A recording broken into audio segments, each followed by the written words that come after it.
E aí, galera da primeira série, boa tarde, ô coisa boa, estamos de volta, hein? A gente dá continuidade nossos estudos de literatura brasileira e portuguesa, hein?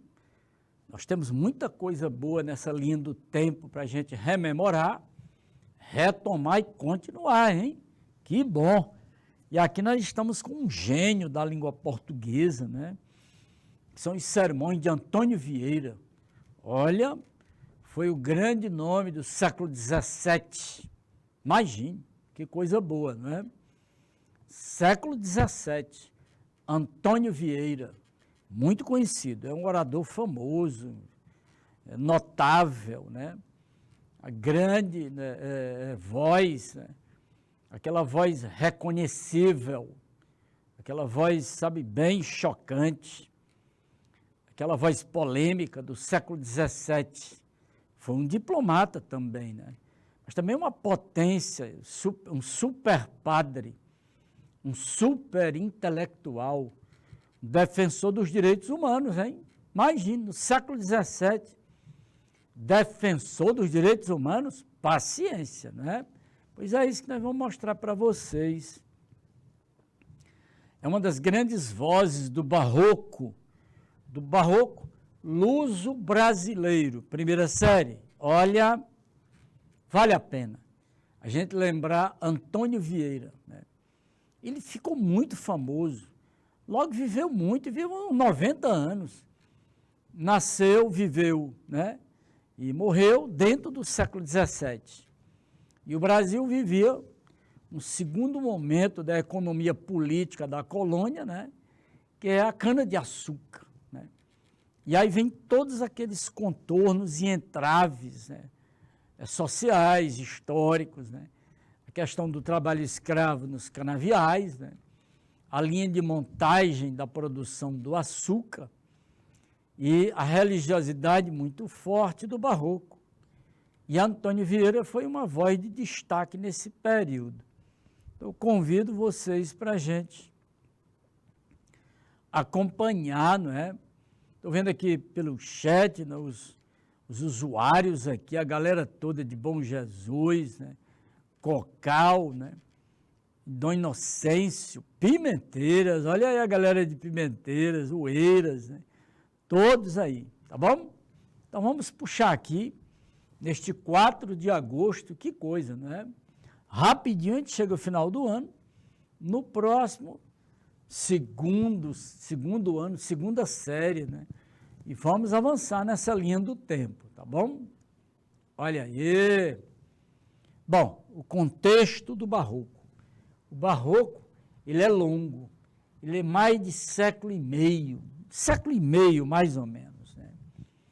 O barroco, ele tem uma história muito complicada, porque pega uma parte do domínio espanhol, né?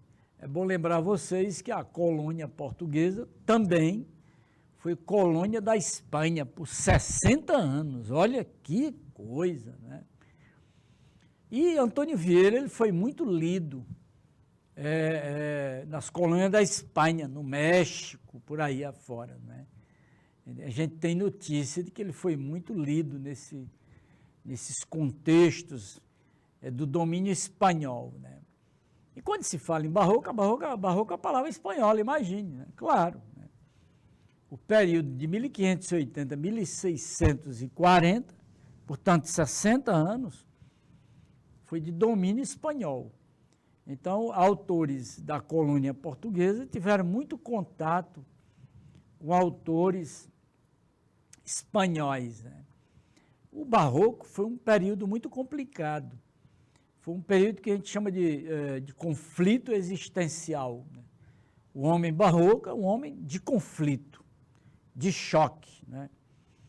E a figura de linguagem que melhor reflete esse conflito é a antítese, né?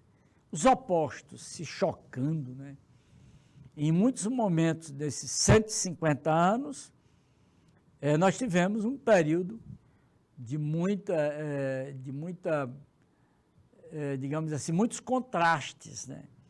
Primeiro, lembrar vocês que a quarta dinastia de Portugal, que retoma a autonomia em Portugal, é a Casa de Bragança. O Brasil está todo, é a última dinastia. E muitas homenagens pelo Brasil à Casa de Bragança. Imagine, tem cidades, time de futebol, com essa designação, né?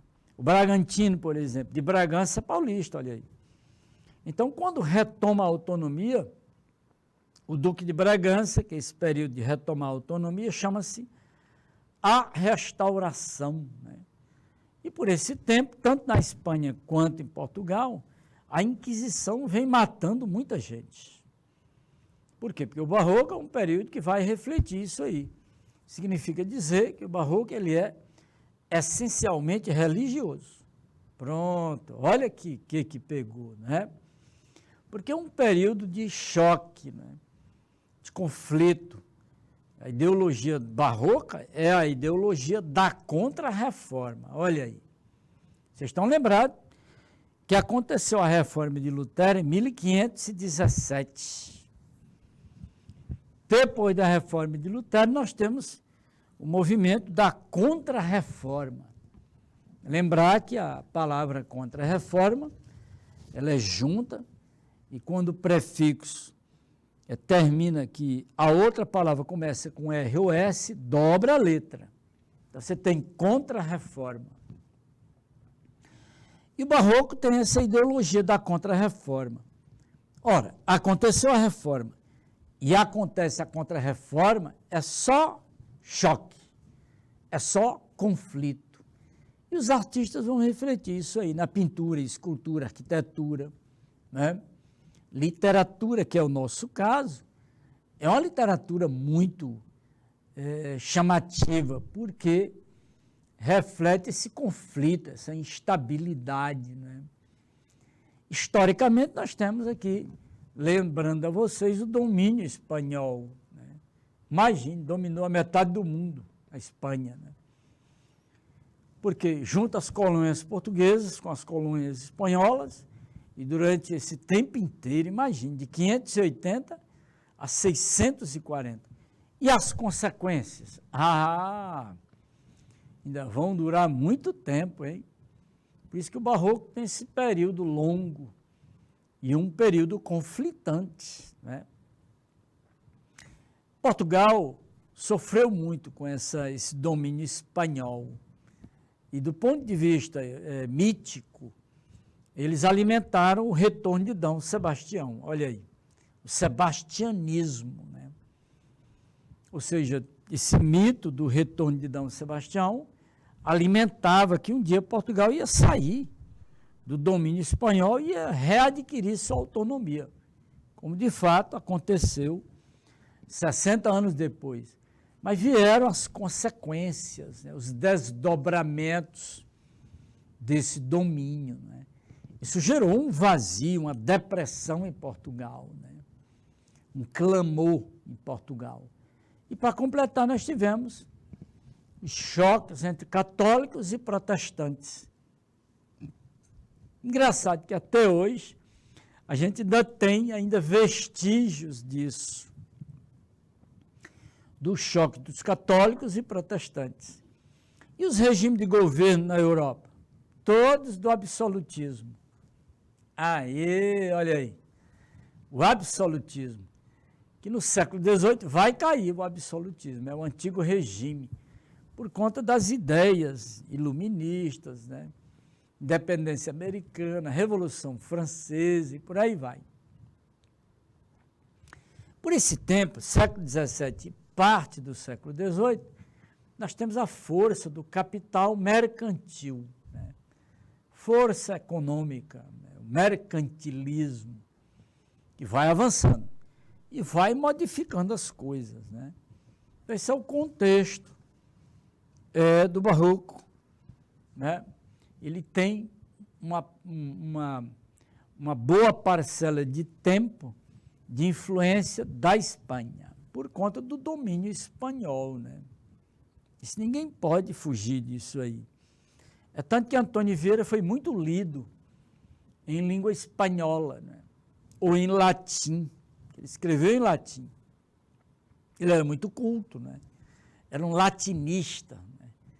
E há notícias da cidade do México, que os intelectuais do México, eles leram muito Antônio Vieira. Né? E a Europa também, né, teve um ciclo de leitores de Antônio Vieira, até porque ele foi perseguido pela Inquisição. Tiraram a batina dele por longos 15 anos. E ele então vai para Portugal e de lá vai para a Itália. Passou 15 anos nessa luta para voltar a pregar na colônia, né? Até que volta, e os últimos anos da vida dele foi organizando a obra dele. Vamos conhecer isso aí. Então, este é um contexto, né, do Barroco, e dentro desse contexto do Barroco está o nosso convidado de hoje, Antônio Vieira. Né? Genial. E então, já um pouco do que foi dito, do contexto histórico, econômico, político e social, nós temos agora mais facilidade para compreender essas características e os temas da época. Né? Principalmente a questão da religiosidade, que é muito forte. E isso gerou uma instabilidade muito grande nos artistas, né? Por conta dos opostos, né? As antíteses. E a mais ampla é corpo em choque com a alma. Valores terrenos e valores espirituais. Né? É uma instabilidade curiosa, porque a gente vive isso. O Barroco, ele vem perpassando o tempo, né? E até hoje nós temos essa conciliação, né?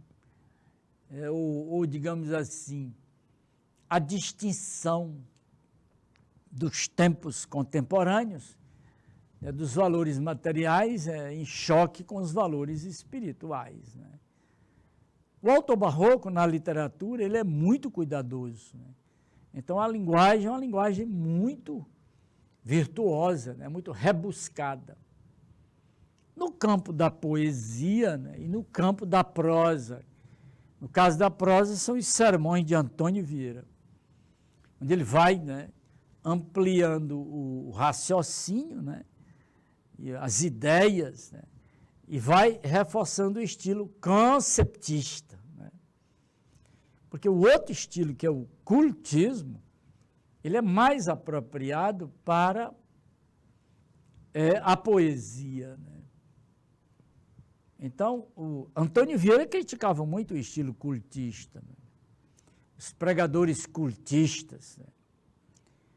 E essa instabilidade do barroco, né, gerou muito esse choque entre o eu, né, e o mundo. Esse é o que a gente percebe nos textos de Gregório de Matos, que a gente já teve a oportunidade, e nos textos de Antônio Vieira. E uma coisa curiosa é a influência da cultura clássica, né, sobre a questão do tempo, ou seja, tudo passa. Né? E nesse choque dos opostos, corpo e alma, entra um componente chamado medo, e entra uma questão do sofrimento. Né? Em síntese, o barroco é a arte do conflito. E a palavra conflito, ela é curiosa. Ela vem em função, né, desse jogo dos opostos, né, o dualismo das coisas, do grego, né, duas coisas se chocando, corpo, alma, eu, mundo, etc. Ou bifrontismo, se você quiser, bi do latim, dois também. Ou seja, se resume nos opostos, se chocando. O humano é feito disso, dos conflitos, dos opostos. Esse dualismo da vida contemporânea são vestígios da época do barroco. É uma coisa interessante demais, né? Porque toda a experiência humana das cavernas vem se somando até hoje. Né? A gente vai só estilizando isso aí. Mas os conflitos são muito próximos, muito parecidos. São experiências humanas. Então, você que está nos vendo, nos assistindo, né, acompanhando essa história da linha do tempo da literatura em língua portuguesa, né? Porque vem a literatura de Portugal. Lembre-se, nós somos colônia, né? Então, a inteligência da colônia, ela vai repercutir em outros momentos, né? Em outros espaços também. Valeu aí? Que bom. Primeira série, tá com saudade de vocês aí, né? A galera aí que está assistindo a aula, né? A aula está na plataforma, quando você abrir para assistir a aula, você está aí com o Barroco. Características e temas. Os temas são muito voltados para os problemas, os conflitos religiosos, né? Da reforma e da contra-reforma. E aí a maneira de escrever, de expor esse conflito é que é interessante. Você tem dois estilos no Barroco. Você tem o cultismo e o conceptismo. A distinção é clara. Na poesia, a adaptação mais foi para o cultismo. Os versos, os poemas de Gregório de Matos. No Brasil, colônia. E o jogo de ideias é mais para os oradores, né? A prosa oratória. E aí o nosso convidado é exatamente Antônio Vieira, né? Que é o grande nome da prosa desse período. Influência do escritor espanhol Quevedo, olha aí. Já o cultismo é a influência do escritor espanhol também, lembre-se, nós somos colônia. Góngora, o gongorismo. Né? Muito legal, muito bom isso aí. O Barroco é um período muito rico, muito fértil, né? Mas também muito complicado, né? Porque a colônia, o Brasil, né, o Nordeste sofreu muito com isso, porque o açúcar é Nordeste nesse período. Né? Então, os portugueses montaram, né, essa exploração toda de mais de século e meio, né? Fizeram uma verdadeira linha de montagem da produção, transporte e comércio do açúcar. E aí entra um componente terrível, que é a questão da mão de obra escrava, né? Nos canaviais. Antônio Vieira não suportava isso. Que além dessa mão de obra escrava, tem a questão do índio. Ele defendeu, né, esses direitos humanos, né, não admitia a questão do índio, o apresamento do índio, e a questão da escravidão, né, a crueldade da escravidão. Ele defendeu isso aí. Por conta disso, ele foi perseguido pela Inquisição. É mole? Ele era padre, hein? Imagine se não fosse. Tinha sido queimado, não tinha conversa, né? Mas ele era um homem poderoso, né? Na oratória, na defesa dele, né? Então, foi preso, ficou preso, prisão domiciliar por muitos anos em Portugal e foi se defender no Vaticano. Opa, aí é uma história bonita, hein? Está aqui o Antônio Vieira, né? Nesta arte de Marcílio Godoy, né? Um designer, né? Então você vê aqui as aspas aqui, né? Formando a barba dele, o V de Vieira aqui, não é? O solidão aqui na cabeça dele, não é? Ele era um padre, um super padre, um jesuíta, bonito, né? Ele é um autor que ele confunde, né? História do Brasil do século XVII. Né? Ele é um grande defensor de Portugal no mundo, né? E um estimulador do desenvolvimento da colônia. Né? Então, você tem aqui uma intenção, uma superinteligência que viu essa questão da unificação ibérica, né? Portugal e Espanha. Né? E aí, no Brasil, ou seja, na colônia, ele ajudou a evitar as invasões holandesas no Rio de Janeiro, na Bahia, mas os holandeses se instalaram em Portugal. E também no Maranhão, hein? Os holandeses queriam, de qualquer maneira, o Nordeste, né? mas se estabeleceram em Pernambuco por quase 30 anos. Nossa! Mas o que Antônio Vieira fez de melhor para estar aqui conosco hoje como convidado? É porque ele não admitia o trabalho escravo. Opa! E era um evangelizador, né? Ele trabalhou bem esses grandes temas do índio, né? As disputas comerciais, né, em Pernambuco, com a Companhia das Índias Ocidentais. Eita! Ele foi um diplomata, hein? O melhor de toda a produção de Antônio Vieira são os sermões dele, as coisas mais lindas, nossa. Contabilizaram 200 sermões, as coisas de alta inteligência, alta capacidade de argumentação, né? Muita sensibilidade, muito conhecimento. Não é fácil você desenvolver um sermão, né? Pregar o sermão, depois escrever o sermão, foi o que ele fez. Então, a vida toda, quase 90 anos, ó, nasceu em 1608, dá uma olhadinha aqui, foi a óbito em 1697, então praticamente 90 anos, né? Ele era um sebastianista, né? Pregava esse mito do retorno de D. Sebastião. Agora, a coisa mais peculiar nele é que poucos autores dominaram tão profundamente a língua latina, né? Ele era um latinista, né? E um nacionalista terrível, né?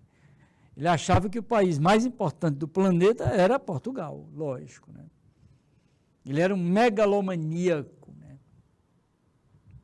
Ele pregava que Portugal era o quinto império, que fala lá o Apocalipse de Daniel, lá no Velho Testamento. Eita, Antônio Vieira! Era um homem muito culto, né? Dominou profundamente a Bíblia, né? Tinha conhecimentos vastos, super culto. E aí, para argumentar, era com ele mesmo. Ninguém acompanhava. Ele era o cinema, ele era fascinante. Ele era o celular de hoje, né? Para a época, para os intelectuais, porque ele era um verdadeiro oráculo de conhecimento, né? Era um diplomata ferrenho, né? Ele aprendeu a língua italiana em 6 meses e pregava em italiano, né? Coisa absurda. Era um poliglota, aprendeu língua tupi, aprendeu dialetos africanos, era uma coisa estupenda, né? Algo, um prodígio, né? Antônio Vieira.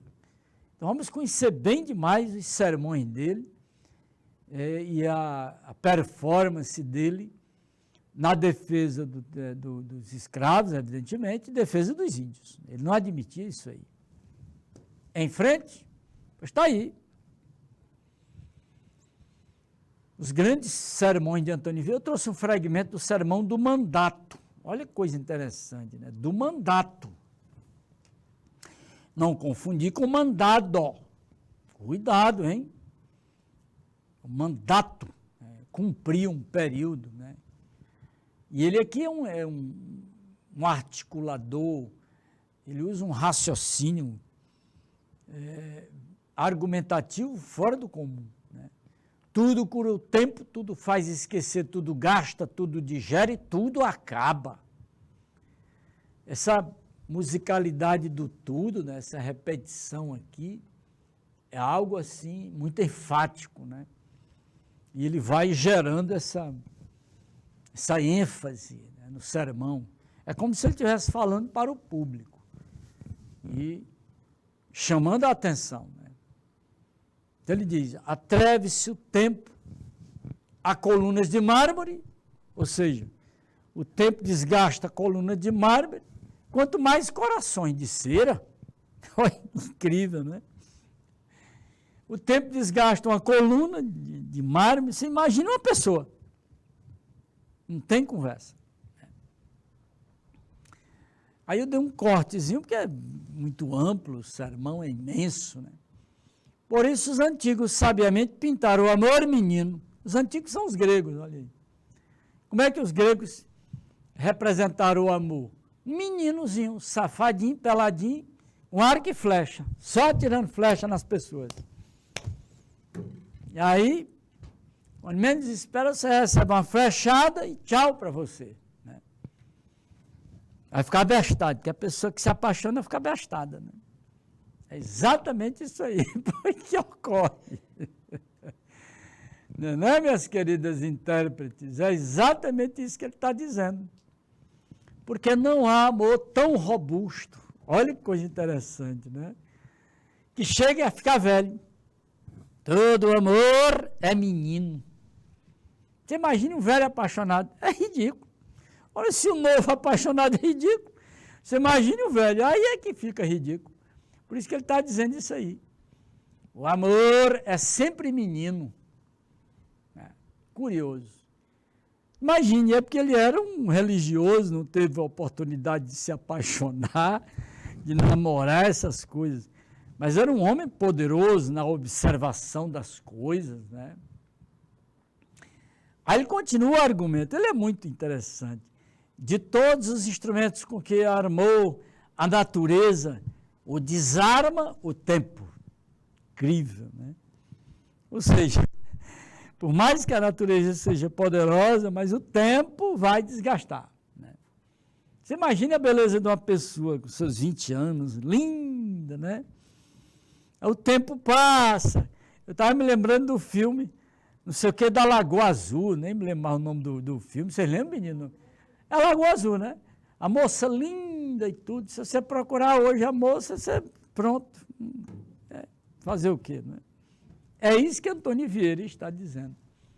O tempo vai desgastar, não adianta. Né? A razão natural de toda esta diferença é porque o tempo tira a novidade das coisas. Tira. Descobre-lhes os defeitos. Enfastia-lhes o gosto. E basta que sejam usadas para não serem mais as mesmas. Que coisa, não é? Estou dando assim a ênfase como se eu estivesse pregando o sermão para vocês. Vocês entenderem aí, primeira série, o poder das palavras. Na voz de um homem poderoso, super inteligente, não é? Olha aí, a galera está aparecendo. Luana Pai, boa tarde, cadê vocês, né? Muito legal, muito bom. Todos os polos, a aula está aí para vocês assistirem depois, né? E a lição do barroco. Né? E o nosso convidado, Antônio Vieira. Nossa! E ele era um menino abestadinho, né? Mas um dia na sala, ele com seus 13, 14 anos, ele ficou famoso porque ele teve um estalo. Né? Olha que coisa, né? Um estalo. Né? E esse estalo causou mudou a vida dele, né? Gasta-se o ferro com o uso, quanto mais o amor. Né? O mesmo amar é causa de não amar. E ter amado muito, de amar menos. Olha que coisa, que argumento. Né? Antônio Vieira, gênio, né, da língua portuguesa, nessa poderosa argumentação dele. Né? Antônio Vieira, magnífico, né? Era uma pessoa muito robusta no conhecimento, né? E o poder de observação dele deu esse argumento, né, para ele falar do amor, né, que desgasta tudo, né? O tempo vai desgastando o amor, desgasta uma coluna, quanto mais, né, os sentimentos das pessoas, né? É uma coisa interessante. E o que chama mais atenção é que o convívio vai tirando, né, vai desgastando a novidade das coisas. Né? Aí é que está o problema maior. Né? É exatamente esse aí. Que bom, né? Primeira série. Vamos mais, hein? Aqui eu tenho um fragmento de um outro sermão muito famoso dele, né? Em que ele usa esse efeito do argumento. Né? Não fez Deus o céu em xadrez de estrelas, como os pregadores fazem o sermão em xadrez de palavras. Olha, se de uma parte está branco, de outra há de estar negro. E se de uma parte está dia, de outra há de estar noite. Se de uma parte dizem luz, da outra há de dizer sombra. Se de uma parte dizem desceu, da outra há de dizer subiu. Basta que não havemos de ver num sermão duas palavras em paz. Esse é o mal. Pregam, olha aqui, palavras de Deus, mas não pregam a palavra de Deus. Uma está com P minúsculo. Destacar aqui, galera. Olha o P minúsculo aqui, ó. Aqui. E o P maiúsculo aqui, ó. Esse Antônio Vieira tem um raciocínio perigoso, né? Ele está dizendo que a maioria prega a palavra de Deus. E poucos pregam a palavra de Deus, com P maiúsculo. Genial. É uma sacada isso aí, de criatividade, né? Porque todas as palavras são palavras de Deus, lógico, né? Agora, a palavra de Deus, com P maiúsculo, aí é a Bíblia, né? Esse que ele está dizendo, fazendo essa distinção entre os pregadores, né? Há aqueles pregadores, né? Os enrolões. E há pregadores, né? Esse é o detalhe, né? Esse é o sermão muito famoso, é o chamado sermão da 60ª. Lindo, longo, maravilhoso. É um constante perguntar e responder. Ele mesmo vai perguntando, ele mesmo vai respondendo, né? E vai aprimorando a retórica dele, né? Os argumentos, a persuasão. O que é persuadir, galera da primeira série? É convencer. Aí entra um detalhe curioso, quando você vai namorar, né? Você vai junto para a namorada, você vai dizer para ela o seu sentimento, você tem que saber convencer. Se bem que hoje em dia as pessoas não estão mais nem conversando, não dá mais nem tempo. E daquelas duas propostas da maneira de escrever do barroco, que é o cultismo e o conceptismo, a ideia trata mais aqui, ó. O conceptismo, né? É o argumento, convencer. Convencer pelo conhecimento, pela oratória poderosa, o raciocínio lógico, né? É bonito isso aí. É mais ou menos você assiste a um filme e a outra pessoa assiste e vão conversar sobre o filme. Então você argumenta e mostra, né, a importância de certas cenas, né? Tudo bem? Primeira série, estava com saudade de vocês aí, né? Estamos retomando nossas aulas, né? E vamos avançar, né? E no próximo ano, segunda série, nossa, bem rápido, hein? Bem rapidinho, um dia desse a gente começou, fevereiro, março, já estamos em agosto, hein? Vamos lá. Ó, mais outra aí, que bom, né? Em todo o fragmento desse sermão, da 60ª, ó, o padre, esse super padre, né, Vieira, ele critica o jogo de palavras, ele está criticando aqueles pregadores que ficam jogando com as palavras, né? Então ele brinca também, ele faz o jogo com a palavra palavra. Olha aí como é interessante, né? Usada como maiúscula, né? E minúscula. Opa! Aí, né? Qual é a alternativa que melhor explica? Quando ele diz que há pregadores que pregam as palavras de Deus e há aqueles que pregam a palavra de Deus. Dá uma olhadinha na alternativa. Dá uma olhadinha.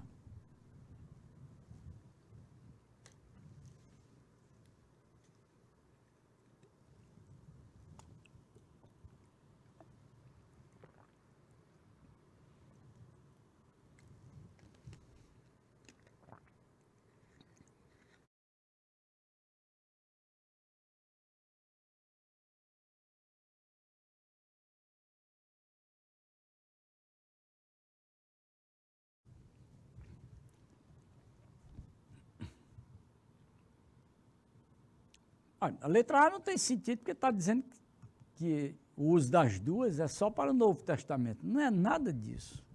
É para a Bíblia toda, lógico, né? Letra minúscula, chama a atenção. Não. Mas olha a letra C. Ao usar palavra de Deus com P maiúsculo, ó, é a Bíblia. E usar palavras, né, com P minúsculo e no plural, são todas as palavras, né? Então, o sermonista, que é o Antônio Vieira, no sermão dele, faz bem essa distinção, né? Tá aí, galera. A letra C. Belíssimo isso aí. Quando eu li isso pela primeira vez, e faz muito tempo, né? Então eu fiquei encantado de como é que esse cara chamou a atenção dessa maneira, né? É muita criatividade e poderosa observação das coisas, né? Então ele via muito isso, na Bahia, ele pregou muito na Bahia, pregou em Pernambuco, pregou no Maranhão muito tempo, né? Pregou em Portugal, pregou na Itália, ele era um homem poderoso, né? Nossa, conviveu com altos diplomatas da Europa e acabou sendo confessor da Rainha Cristina da Suécia. Que coisa, né? Você vê como ele era uma pessoa de muita reputação, de muita credibilidade, né? Valeu a primeira. Então, vamos ver o que é que nós temos? E então, tá aí, agora mais outro fragmento do Sermão do Mandato. Olha aí. Aquele sermão, né? Pinta-se o amor sempre menino. Tá aí, os gregos nos deram isso, né? Essa intertextualidade com a mitologia grega, né? Porque ainda que passe dos 7 anos, nunca chega a idade de uso da razão. Que coisa curiosa, né? É isso aí. Você namora 7 anos, né? Mas a questão é que o amor é sempre menino. Mas olha a advertência como é curiosa agora, né? Ele diz o seguinte: usar de razão e amar, ó, são duas coisas que não se juntam. Tem razão. Tem razão. Quando a pessoa se apaixona e tal, cadê a razão? Essa chuta para o alto, né? Enquanto a pessoa deveria dar mais cuidado, ter cuidado usando a razão. E ele está dizendo que as duas coisas não se juntam. No sermão dele aí, claro, né? O que vem a ser a alma de um menino? Né? Que é o caso do Cupido, o menininho safadinho, né? Uma vontade com afetos e um entendimento sem uso.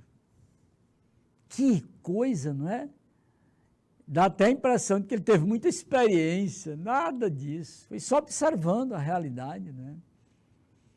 Uma vontade com afetos e um entendimento sem uso. Tal é o amor vulgar. Já o amor de Jesus Cristo é diferente. O amor à humanidade toda e de maneira incondicional. Os outros amaram de maneira vulgar. Eita, Antônio Vieira. Olha o que é que ele diz. Tudo conquista o amor. Engraçado que ele faz umas inversões curiosas. Poderia ser escrito: o amor conquista tudo, né? é uma figura de linguagem, é o hipérbato, é uma inversãozinha que ele faz, né? Ele adora isso. É típico do barroco.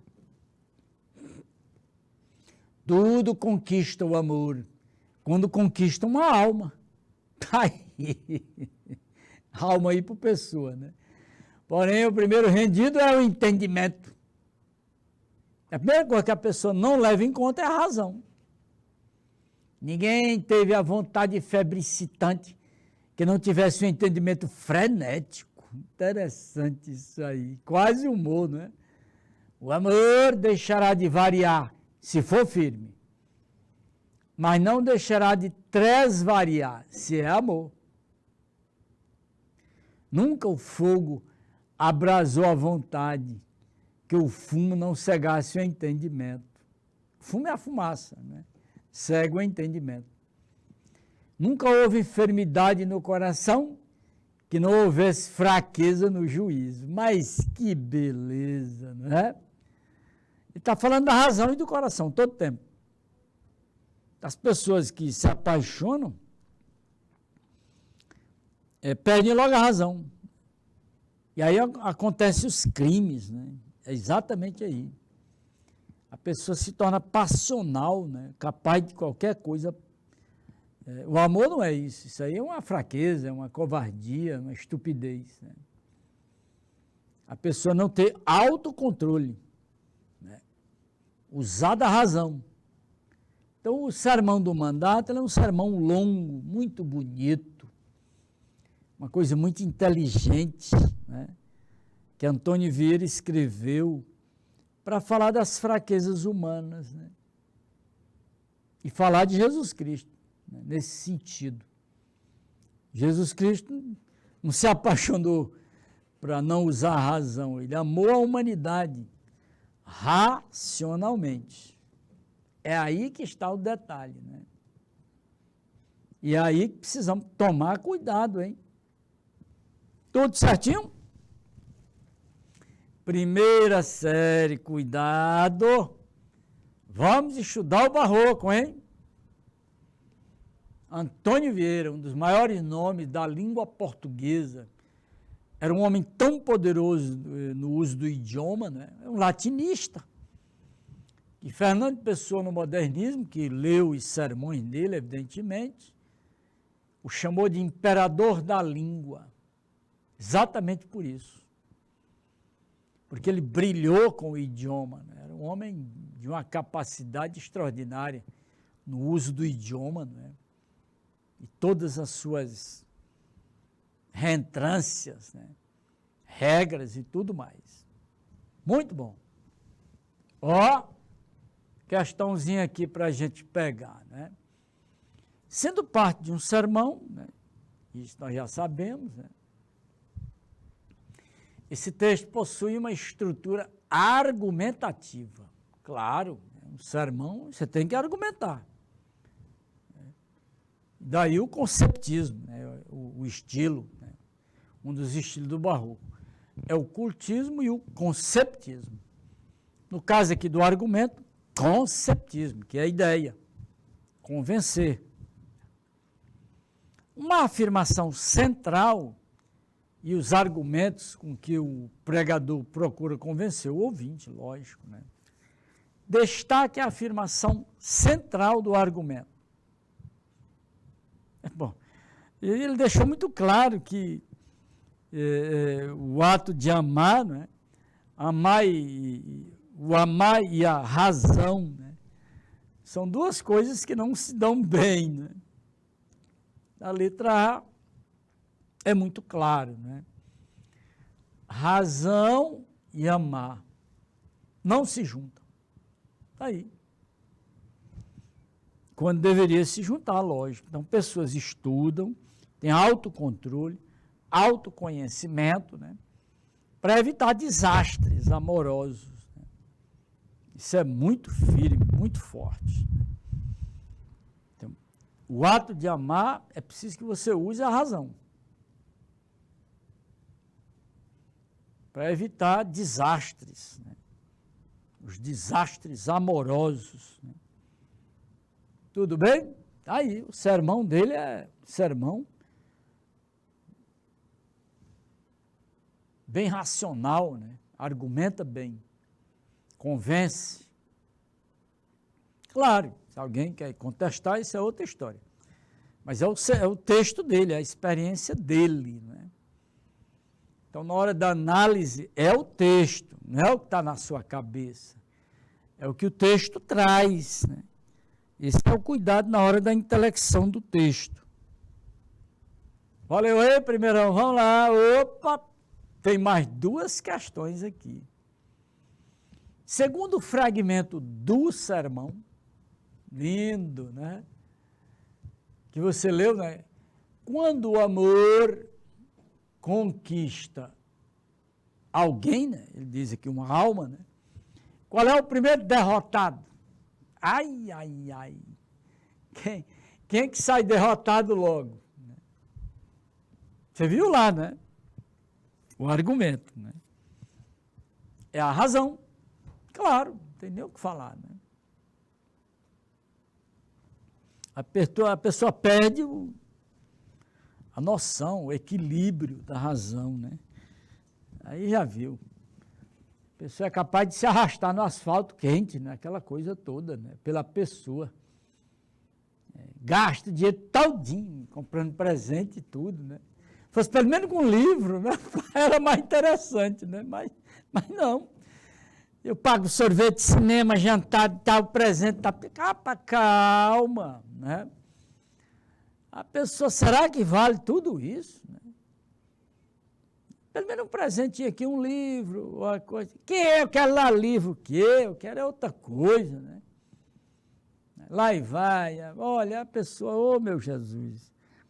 E eu, quando me lembro dessas coisas que me apaixonava, é uma loucura, né? Um absurdo. Era por semana que a gente se apaixonava, uma coisa sem fundamento. Pois coisa. Não, adolescente, você sabe, né? Não tem juízo, não usa a razão. Gente, o Antônio Vieira chama a atenção para isso. Né? E a antítese, que é a grande figura de linguagem do Barroco, né? Mais utilizada na literatura do Barroco. Os opostos, né? Qual é a antítese que sustenta esses opostos? Né? A letra A, razão, né? E coração. É interessante isso. E é porque a distância entre o coração e a razão, o cérebro é uma distância tão pequena, né? Dá mais ou menos uns 50 centímetros. Né? É minha intérprete. 50 centímetros. Mas pense numa distância complicada. Você viaja daqui para Portugal, São Paulo, São Luís, Fortaleza, para casa, não sei o quê, sem problema. Mas esta viagemzinha daqui do cérebro para o coração é complicada. Principalmente se você está de botica de olho em alguém. Aí é que complica tudo. Eu dava logo um livro para as minhas namoradas. Vamos usar a razão, vamos namorar, está aqui um livro, vamos ver se a gente fica parecido com gente, né? Mais civilizado, né? Mais bonito. Vamos ver se a gente, pelo menos, tem o formato de Jesus Cristo, né? Mas não, a pessoa quer logo matar, porque se você for de outra, eu mato você, aquela coisa toda. Todo dia tem tragédia nesse sentido. Que a pessoa não ama com a razão, ama com o coração. Ele é passional. E a atitude passional, ela é louca. Né? Lógico. Né? Então, Antônio Vieira chama atenção para isso. Ele é magnífico, né? Belíssimo ele, né? É um extraordinário. E tem mais, galera, hein? Aê, olha aí, ó. Olha aí o que vem aí. Mais um sermão famoso de Antônio Vieira, né? Perfeito. Né? Esse sermão, imagine, ele pregou na Bahia, época da cana-de-açúcar, para uma irmandade de negros, coisa mais linda do mundo. Ele foi lá e jogou duro. Ele jogou duro. Né? Preconceito, né? tratamento cruel, ele não admitia. Uma das coisas mais bonitas nesse cidadão foi isso, né? Eles mandam e vós servis. Né? Eles, olha. Quem é o eles? Quem é o vós? Eles são os donos dos engenhos, lógico, né? E vós servis. Quem é que está servindo? São os escravos, né? Eles dormem e vós velais. Né? Eles descansam e vós trabalhais. Coisa linda. Todo tempo ele está em choque, as antíteses, né? Eles gozam o fruto do vosso trabalho, né? E o que vós escolheis deles é um trabalho sobre outro. Não há trabalho mais doce que os das vossas oficinas. Doces, ó, cana-de-açúcar. É você levar para o contexto da época, século XVII, né? Mas toda essa doçura para quem é? Que pergunta, né? Ele pergunta, ele responde, vai argumentando, né? Sois como abelhas. Que metáfora, que coisa linda. As abelhas fabricam o mel, sim, mas não para si. Antônio Vieira, sermão 14º do Rosário. Eita, sermão magnífico. Você imagine, né, as pessoas que assistiram essa pregação. Devem ter ficado maravilhados com essa inteligência, com essa super inteligência. Né? Vamos lá, olha aí, né? Tenham cuidado, hein?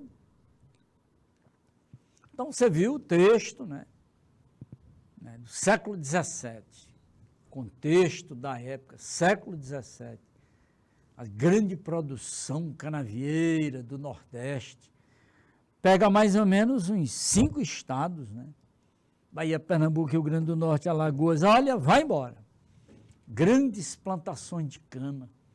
Quem está lá trabalhando? Quem? Ah, está brincando, né? E aí o Antônio Vieira jogou duro. Né? Por isso mesmo é que ele foi denunciado lá em Portugal. Que ele estava atrapalhando o comércio, né? E por conta dessa denúncia ele foi preso. Né? E foi se defender lá em Portugal, ficou em prisão domiciliar. E aí a Inquisição vai montar um processo para saber se queima ele ou não, né? Imagine que loucura, né? Mas ele era um homem poderoso no argumento, né? Ele foi o advogado dele mesmo. Né? Aí ninguém, quem era que poderia defender melhor? Ninguém. Ele é o gênio. Né? Aí ele diz aí, no fragmento, galera, preste atenção. Não há trabalhos mais doces que os das vossas oficinas. A palavra oficina é interessante, né? Usada naquele período, né? Vossos trabalhos, né? Vossos, nas casas dos engenhos, né? Dos locais, né? Onde estão produzindo o açúcar. Né? Não há trabalhos mais doces que os das vossas oficinas. Mas toda essa doçura para quem é? Doçura, olha que metonímia linda, né? Os trabalhos mais doces, né? Essa doçura, né? O gosto aí, ó, sinestesia, o paladar. Né? O que o orador expressa usando o recurso da ironia, né? Bonito, né? Nosso Senhor também usou ironia, hein? Muitas vezes, né? Ironia inteligente, né? Algo, né, construtivo. Não é ironia no sentido pejorativo, destruidor, não. Né? Muito legal, muito bom. Dá uma olhadinha na letra A.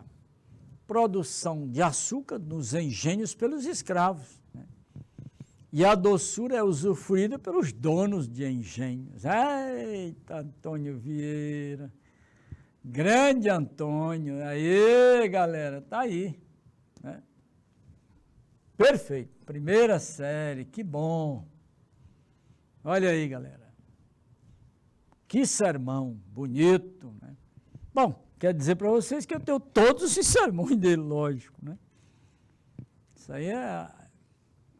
Você imagina uma pessoa como eu namorar, né? Não tem nem rumo. Quem diabo vai namorar com um idiota desse, falando só de literatura todo tempo? Veio levar logo para o shopping, passar o dia todinho andando lá dentro do shopping, no restaurante, cinema e gastando tudo, conversando um monte de besteira. Aí sim, é mais interessante, né? Mas com livro, conversando miolo de pote, tá brincando. Olha, galera, não é fácil, hein, primeirão? Atenção a quem se refere os pronomes eles e a quem se refere o vós. Bonito, né? Ah, tá fácil. Eles são os que mandam, são os donos dos engenhos, né? E o vós, aqueles que obedecem. Está aqui, claríssimo, né? Aí, a letra C é perfeita. Olha, primeirão, estava morrendo de saudade, né? Epa! Na minha adolescência eu namorava muito, né? Não tinha dinheiro para gastar, mas fazer o quê? Né? A gente falava pelo menos de livro, né? As namoradas ficavam encantadas, né? Pelo menos fingiam, né? E aí o tempo passou. Galera, primeirão, olha, até o nosso próximo encontro. Tchau, gente. Valeu!